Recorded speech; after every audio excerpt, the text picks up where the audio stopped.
আমি আগেই সন্দেহ করেছিলাম, আর এখন হাতে নাতে ধরা পড়েছো। বোমা বোমা দেখে যাও, হায় হায় হায় হায় রে, তোমার মেয়ে বংশের মুখে চটকালি দিল। তুমি চুপ যাও বুড়ি, তুমি কি জানো? হ্যাঁ, আমি ইচ্ছা করে পড়িনি, ওটা একটা দুর্ঘটনা, আমি পড়ে গেছিলাম ওর উপরে। আমি চুপ যাবো কেন? হ্যাঁ, তুই কি মনে করিস আমাকে? হ্যাঁ, আমার বয়স হয়েছে বলে কি আমি কিচ্ছু বুঝি না?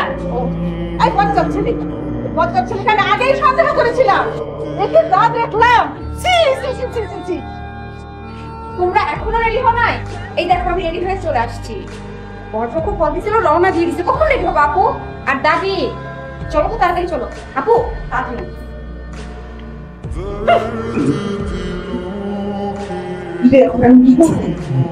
দোস্ত চল ঢাকা চলে যাই। আর আমরা কি বাস মানুষ যাওয়ার গেছে চস খাওয়া না টাকা দেবো না। তোরা মামা যা, আমি দুবাই। আজ এরা সম্ভ্রান্ত পরিবারের ছিল ঘুমাইবো চস দা রেডিও। হ্যাঁ আপন বেশি করে এমন পাঞ্জাবি গায়ে দিবি পুরুষ যেন কিছু মনে হয় চস।